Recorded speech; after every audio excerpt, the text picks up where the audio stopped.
Bapak Ibu saudara-saudari yang saya kasih dalam Tuhan kita Yesus Kristus, selamat berjumpa kembali. Dalam tayangan ini saya mengajak kita semua untuk merenungkan sekurang-kurangnya 4 hal yang dilakukan oleh Bunda Maria ketika perkawinan di Kana mengalami kehabisan anggur. Yang pertama, Bunda Maria lah yang menginformasikan kepada Yesus bahwa pemilik hajatan itu mengalami kehabisan anggur. Dalam keseharian hidup, orang yang paling mudah kita dekati adalah pribadi yang sudah akrab dengan kita. Entah itu orang tua, anak, saudara, ataukah sahabat.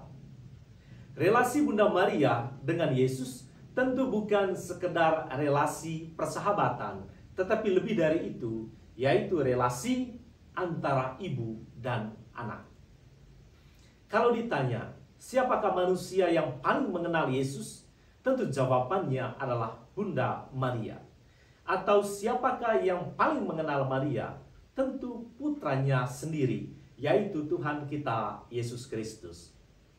Berkat penerimaan sakramen pembaptisan, kita menjadi saudara laki-laki dari putra Maria dari Tuhan kita Yesus Kristus. Berkat pembaptisan pula, kita juga menjadi saudara perempuan dari putra Maria.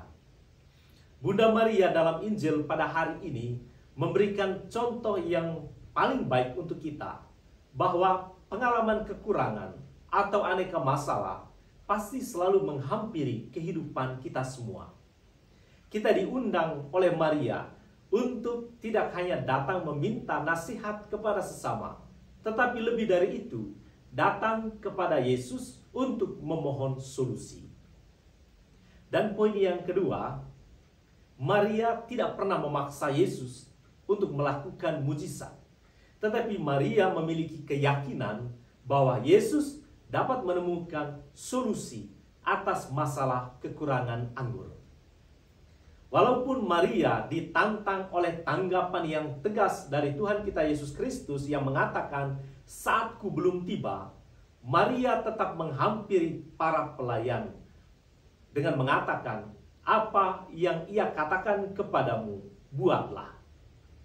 Dari poin yang kedua ini, Bunda Maria sebenarnya mengajak Anda dan juga mengajak saya bagaimana caranya kita memohon kepada Allah.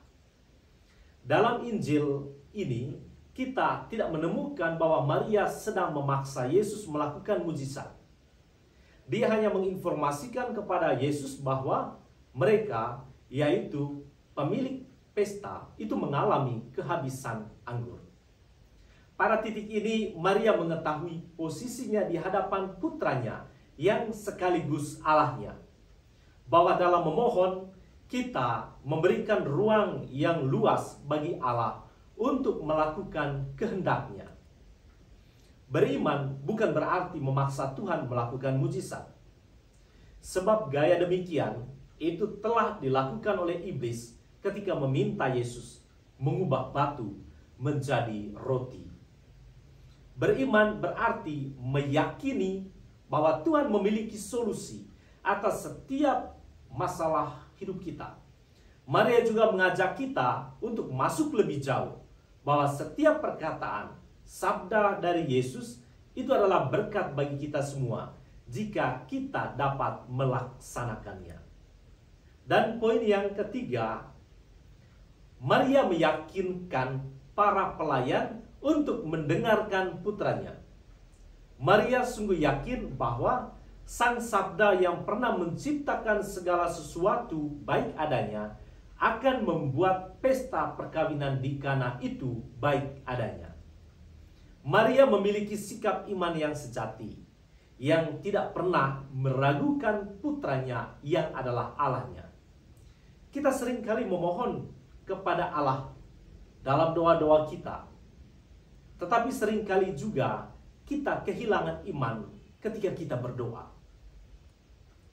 Kita seringkali meragukan jawaban Allah. Hal inilah yang membuat iman kita mudah tenggelam, seperti iman Petrus yang meragukan jawaban Yesus, yang meminta dia untuk turun dari perahu dan berjalan di atas air.